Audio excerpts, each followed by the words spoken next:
ওনার চোখের সামনে নিজের পুত্র সমপুত্র বধূর এত বড় অন্যায় হচ্ছেন, উনি থেকেও সেটাকে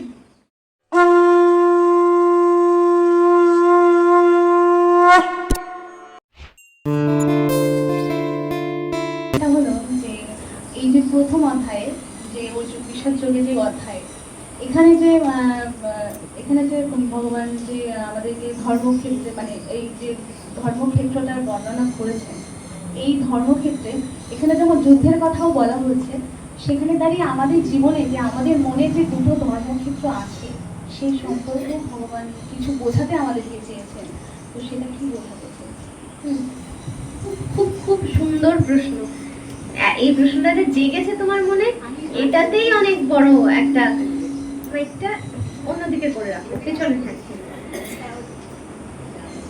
এইটা যদি ব্যাখ্যা করতে যাই তাহলে আমি একটু পেছনের দিকে যাই। হ্যাঁ, এগুলোকে বলা হয় নিগুড় তত্ত্ব, তত্ত্ব কথা। মা বলে যে একটা হয় তথ্য আর একটা হয় তত্ত্ব। তত্ত্ব হচ্ছে গিয়ে তোমার বোধের ওপর ডিপেন্ড করে। তুমি একটা পড়লে, সেইটা পড়ে তুমি জানলে মিনিং, আর তার থেকেও বড় কথা হচ্ছে সেটাকে আত্মস্থ করা। ঠিক আছে?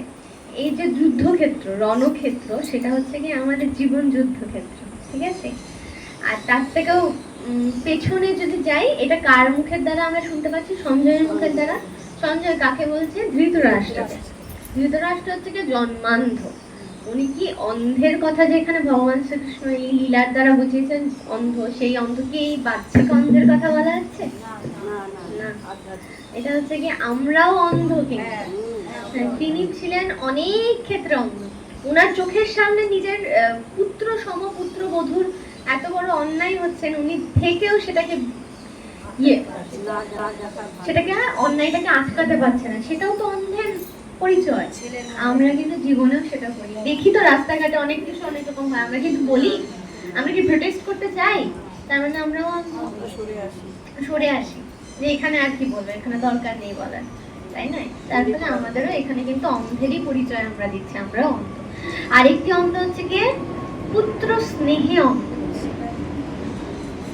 আমরা বাবা মা হতে পারি, কিন্তু বাবা মার কাজ কিন্তু শুধু স্নেহ করা নয়, স্নেহের ভেতরে কিন্তু শাসনও থাকে।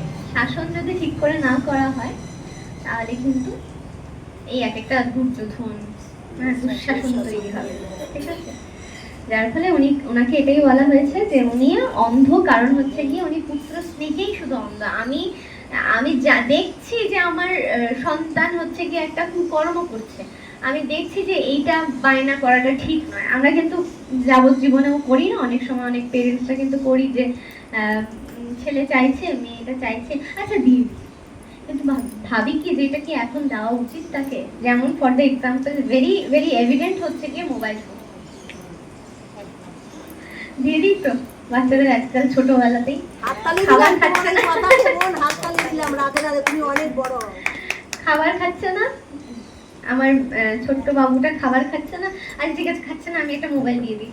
হ্যাঁ, ও বায়না করছে, মোবাইল দিয়ে দিই। কিন্তু মোবাইলটা কি আদৌ ওর বয়সের তুলনায় এই সময় দেখাটা উচিত বা এই অভ্যাসটা করা উচিত?